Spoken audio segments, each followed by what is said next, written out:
The following story has been brought to you by StoriesToInspire.org.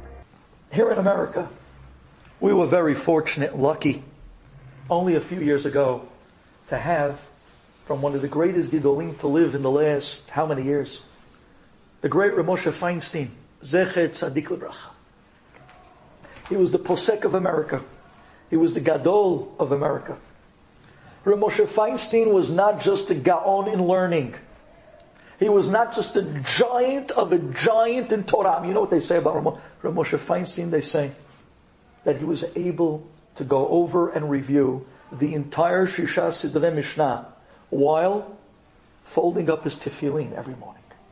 I mean, we're talking about a giant of Torah. But how great he was of a giant in Torah. He was just as great of a gadol in Ben Adam L'Havero, in people. And his sensitivity for people was something that was legendary. Listen to this. Right after World War II, was a very common, there were many orphans of the war. So many of these young children that came out of the concentration camps, La Aleinu, they saw their parents perish right in front of their eyes. Where did all these children go to? Many of these children went to the Diskin orphanage home in Israel at that time. And that's actually what it was set up for. Many of these children were brought here to the United States.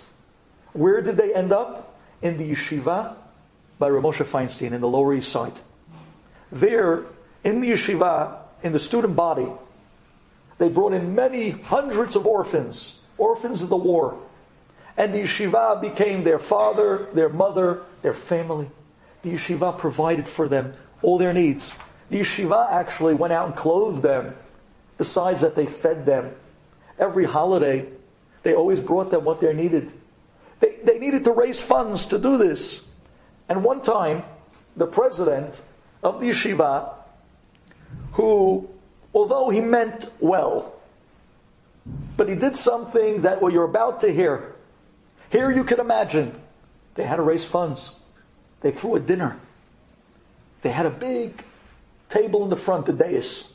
On the front table sat all the honorees, the wealthy people that gave money to buy the clothing and the shoes and the food for the orphans. And next to them in the middle sat Rabbi Moshe Feinstein, the Rosh HaYeshiva. And next to him sat the committee of the yeshiva and the president. The president was the master of ceremony. The president of the yeshiva stood up and he was making a speech thanking the honorees for giving money to help out the yeshiva and to help out the orphans. And then he made a terrible mistake. Although he didn't mean to. And of course his intentions were pristine. But he got up and he said, and now I would like to ask all the orphans in the crowd to stand up and give kavod to the honorees who helped with the monies for the clothing and the food and everything that we were able to get for you. And at that second, who was the first one to jump to his feet? Rabbi Moshe Feinstein. Rabbi Moshe Feinstein quickly stood up. And when everyone in the room, the whole neighborhood, the whole yeshiva, saw the Rosh HaYeshiva stand up, what did everybody else do? Everybody stood up. Now nobody knows who's the orphan and who's not. Now let's talk about sensitivity. Now see what the makings of a gadol is really about. That's a gadol. On a split second. How did he come up with that? How did he do that? How did he come up with such a heshbon? Just to protect the honor and the sensitivity of these poor orphans. Rabbi Moshe Feinstein. Zecher Tzadik Lebracha. You know, they say over that Rabbi Moshe once in his home, he just bought a brand new Vilnershas. In those years, super expensive. Paper was very expensive. I mean, the printing in those years was very expensive. This was a brand new Vilnershas. It was something like a prize. Something that he saved up for years. A Talmud, a student, was there. And a very famous story how The Talmud was a little careless, and by mistake, the student knocked over the inkwell, and the ink went right across the brand new Gemara. Now, to us, that might not seem so, but I want to explain to you something. Could you imagine an Italian guy who just bought a brand new black Camaro, and you went with a key, and you keyed a line right across the side of his car? Could you imagine the reaction you would get? Could you imagine an artist who just went and painted the most magnificent painting after months and months of work, and on the last day, right before the artiste is able to sign their name at the bottom of the painting, somebody comes along and knocks over the ink and splats across the painting, and it's ruined. Any feeling of emotion you feel now for them, you got to times it by 1,000,000 for the great Moshe Feinstein, what that Gemara meant to him. That was his everything, his Vilnershas. Brand new! And here, splash right across. Ruined. Immediately, without even batting an eyelash, Moshe Feinstein looks up and smiles. And he looks at his Talmud and he says, look at that. How much nicer my Gemara looks in blue. That takes a giant of a man. That takes years and years of working on oneself and sensitivity to other people. Moshe Feinstein was someone to emulate in this area. They say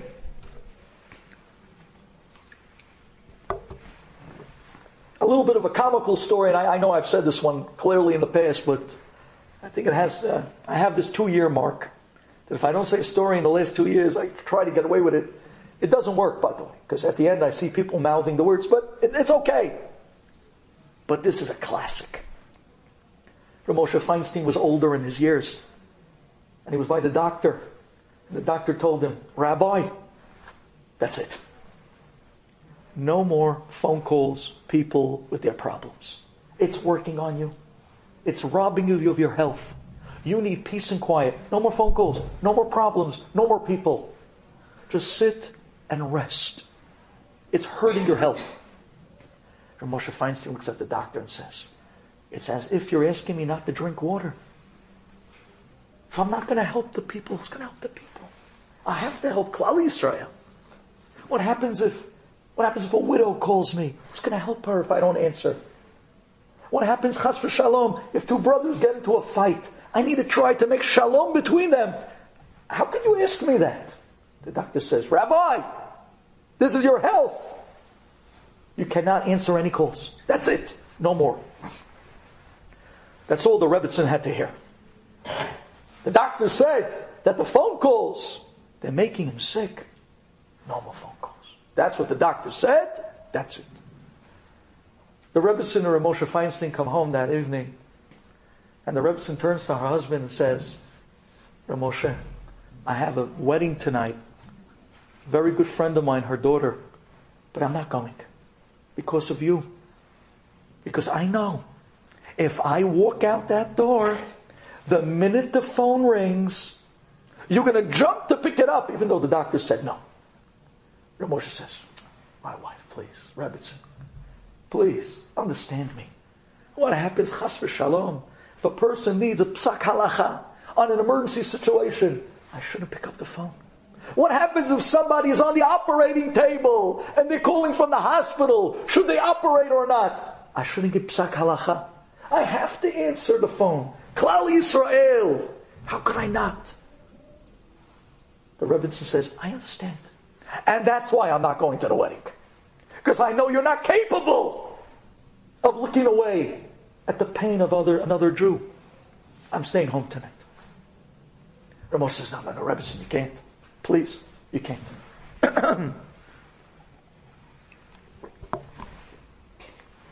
Ramon said, please. This is a good friend of yours. It's going to mean a lot to the Kala that you're going to be by the wedding. You have to go. The Rebbitzin says, I can't. Your health is more important. Ramon says, no. This is a Kala. She'll see you there. She'll be happy. and her mother is your best friend, you have to go. The Rebbe says, I'll only go if you tell me you're not going to answer the phone. And Moshe said,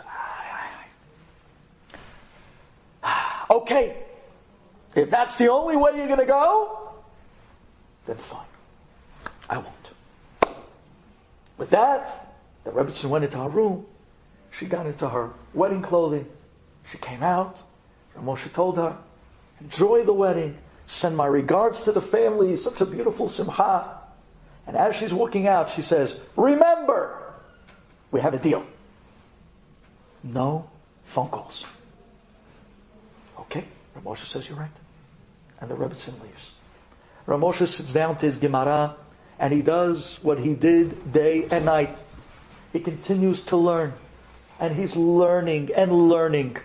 And then suddenly, bring, oh boy.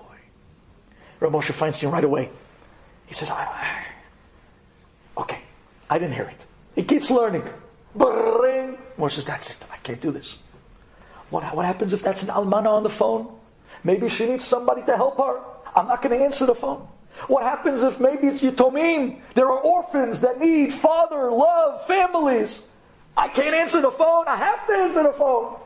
And Moshe says, I can't. He gets up, he walks towards the phone, and the phone stops. And Moshe says, oh. All right. He goes back to the Gemara. He continues to learn. 10 minutes later, bring. Moshe finds his, I'm not going to make it. I'm not going to make it. Maybe that's two brothers that haven't been talking. Someone needs to make shalom between them. Maybe someone's in trouble. Maybe it's Pidyon Shvuim.